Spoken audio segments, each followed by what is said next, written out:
Yo! Yeah, I'm boring. I just read articles on the internet. But yeah, I had to read this article. It just popped up and I was like, hell no, not Fat Joe. Not Fat Joe. Yep, it's Fat Joe. So Fat Joe sued for 20 million by former Hypeman in explosive complaint. Alleged rapper engaged in sexual acts with minors and coerced him into more than 4,000 sexual acts to maintain his standing. This guy actually counted. He's like, oh, 3,000, 4,000. Okay. Yeah, 4,000. It's crazy the way they. It does to make it sound outlandish. Fat Joe's former hype man, Terrence T.A. Dixon, has filed an explosive lawsuit in federal court against the rapper on Thursday. Dixon is alleging that his former boss, whose real name is Joseph Antonio Cartagena, engaged in coercive behavior, exploitation, financial fraud, sexual manipulation, violence, intimidation, and psychological coercion. Dixon adds that the hip hop star behind such chart topics as What's Love got rich and famous while he and his associates deliberately suppressed, silenced, and erased Dixon's substantial creativity. That's something else. Artists and commercial contributions which were confidential to Fat Joe's professional success and personal brand. He is seeking up to 20 million damages. Okay, it makes sense. It makes sense. It's not like he's just putting out a random number. It seems like he's been robbed of royalties as well. This is what happens when you don't pay your people. You need to pay them good. Keep people paid good, man, so they don't come after you. Cause this is what happened with Diddy and Little Rod. Little Rod weren't paid good, so Little Rod, I know the name Little Rod. Little Rod came out and he started to spill the beans. What these people do, they let them into their lifestyle, their little world. Once they start working with them, you're in the studio with them, you're around them maybe nearly 24/7, and you indulging into their little hip hop lifestyle. The complaint filed in the U.S. District Court, Southern District of New York, details so many disturbing claims about Fat Joe's alleged sexual relations with women, including minors.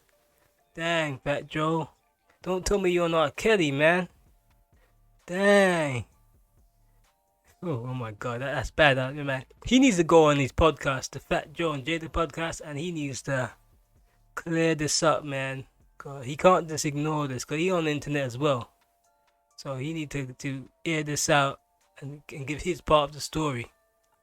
Because this guy is out for clout chasing, looking for a quick buck, or this guy has some substantial truth behind what he's saying. So that is contains the triggering warning, first page, blah blah blah. For 16 years, Dixon served as Fat Joe's so-called hype man on Common Figures. Wait a minute. Who was in hip hop who supported artists by energizing the crowd and enhancing the overall performance. He also contributed to lyricists as background vocals on such hits as Congratulations, Ice Cream, and Money Over. I'm gonna say that. According to the complaint, he had an unrivaled vantage point to observe the rapper's offstage lifestyle and behavior. Dixon represented the Tyrone Blackburn. Dixon is represented by Tyrone Blackburn again. I've been reading something. Yeah, Tyrone Blackburn again. Well, that guy's busy, right? Well, he got academics. He's got Little Rod. Got academics law. So I don't know if that's cleared up, but it seems like that's ongoing. He's got Little Rod. Now he's got this dude. He has a couple more. Who is also in the lead concert on high-profile cases such as Sheen Diddy Combs. I said that. In 2024, Blackburn filed a lawsuit on behalf of Diddy's accuser Little Rodney, alleging sexual assault, sexual harassment, and failure to pay his underlings. See, what happens? You have to pay your people. You don't pay your people, they come for you. 1 month later, Department of Homeland Security agents conducted raids at Combs' mansion in Los Angeles and Miami. Dixon states that the complaints that Fat Joe forced him into humiliating situations, including sex acts performed under duress and surveillance, accompanied by threats of abandonment in foreign countries if he refused compliance by his own estimation. Dixon states that in the suit that he was coerced into more than 4,000. You gotta take this with a pinch of 4,000. Like he sat down there and counted every single one to a point where it reached 4,000. Like, let's be real. You know what I mean? To maintain his standing within the enterprise.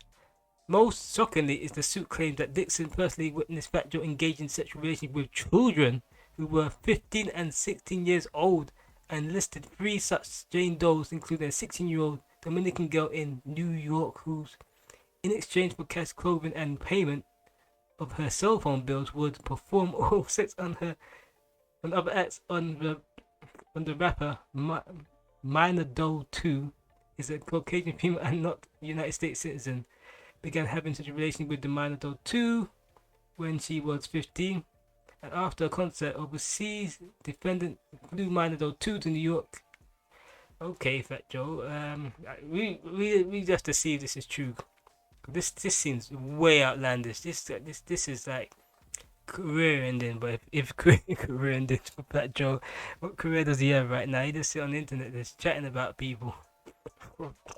Yeah, I can talk, right? I know.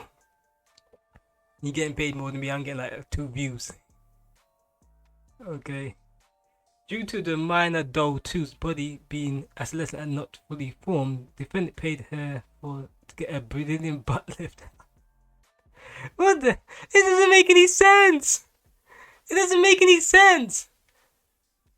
How can you be underage and then you getting flown out to get a Brazilian butt lift? What doctor will perform on like a 15-year-old? Like, you 15? Yeah, I'm 15. I want a Brazilian butt lift. I don't know the age you need for that, but I don't think they'll be giving that type of surgery to a 15-year-old. It just doesn't make any sense, because you could grow, and you he said her body was under. Let's see, what does it say? Not fully formed. Exactly, you need to form into your body. You don't go and get a Brazilian butt lift when you're like 10 or 12.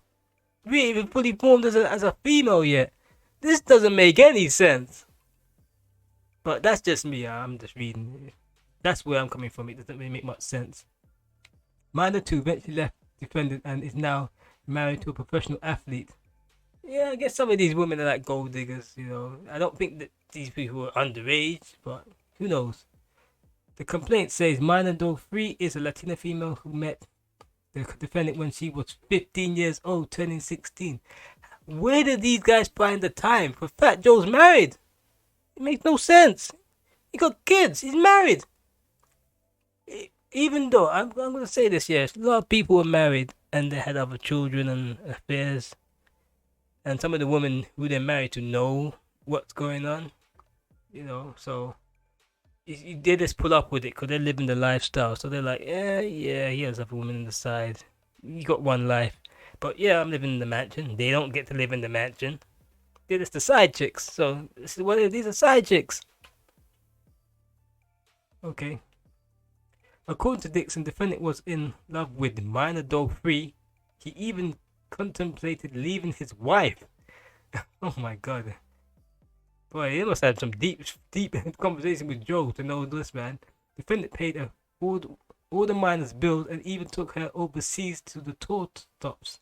He even bought her a Florida and would put her up in a condo he rented in a few blocks from his house with his wife. The lawsuit states. In a recorded conversation, Minor Doe 3 and her 15-year-old cousin described in detail to the plaintiff how inappropriate it was for the defendant, who was in his late 30s at the time, to be fawning over children. Damn. Right, if he has these women here as proof, man, Fat Joe's finished. Man, we need some like texts and phone calls and some stuff like that, man. We need some recorded phone calls of Fat Joe saying, yeah, I like that little buddy. But who knows? Defendant in the suit also included Pistol Pete, Torres and Richard player Jordas, who is complaint refers to as key associates in Fat Joe's criminal enterprise. Damn. It feels like hip hop's under attack right now. It look like all the dirt from hip hop, is being risen, to the ground. So everything that was underground is now risen. So we get to see all the dirt and grime of hip hop. What's going on behind the scenes? Cause this is bad. Let's have a look now. Fat Joe's criminal enterprise certain civil claims for violations of the Trafficking Victim Protection Act and the Racketeering Influence and Corruption Organization Act, also known as a civil RICO, as well as related to violation under New York and Florida law, including unjust enrichment, quantum root, fraudulent concealment, fraud, international infliction of emotional distress, and money laundering. The suit also alleges that names like Jay-Z dropped Nation, claiming that the company which represented Fat Joe knowingly participated in concealing, transferring, and manipulating Dixon's authorship rights and royalty interests, and sought to intimidate, harass, and obstruct the Hypeman's legitimate claims against Fat Joe, Torres, and Giuseppe. According to the lawsuit, defendants engaged in deliberate tax fraud schemes in an effort to conceal their extensive wage thefts, artificially inflating Dixon's tax liability, expose him to unwanted tax audits and penalties, and systematically obscured and exploited their labor. The complaint cites a whistleblower accountant who came forward last year, as well as a recorded phone calls that helped paint the picture of the alleged misdeeds. Damn, when your accountant snitches on you screwed, man. You cooked. That guy, he got all the dirt. He knows where all the skeletons are hidden. Man, Fat Joe, you may be cooked right now. The move comes after Fat Joe sued Dixon in April for slandering him in a social media by claiming that the Bronx-born rapper, who enjoys high-level political connections, flew a 16-year-old across state lines for sex. The suit also named Dixon's lawyer Tyrone Blackburn, claiming that the pair tried to shake him down for a settlement. Well, this is long, man. This is long. Okay, I want to read all this. It's really long, but from what I can see, this is another one of those. Like, I don't know if it's a shakedown. We need to see the receipts and the proof, because a lot of the stuff with Diddy, we thought that was a shakedown, and then when everything came out, it was like, whoa, this guy's he's a son of a gun. You saw the video, you started to see all the testimonies in the court, you started hearing people saying what was going on, how he beating up other women, and you realize, man, he wasn't just Cassie. How he blew up cars. With Fat Joe, he's got priors. Let me hear me out, because I remember Cuban Links. He had some beef with Fat Joe, and then we had Big Pun's children had some beef with Fat Joe. Something to do with the royalties of Big Pun's music, how he was eating off of it and not giving it to them. I don't know how much that was true, but he claims it wasn't true, but from what we know, a lot of people saying it was true, where he was holding the royalties, eating off of Big Pun's royalties. Who knows? Who knows, man? Who knows if any of this is true? It could all just be something that's made up just to shake him down.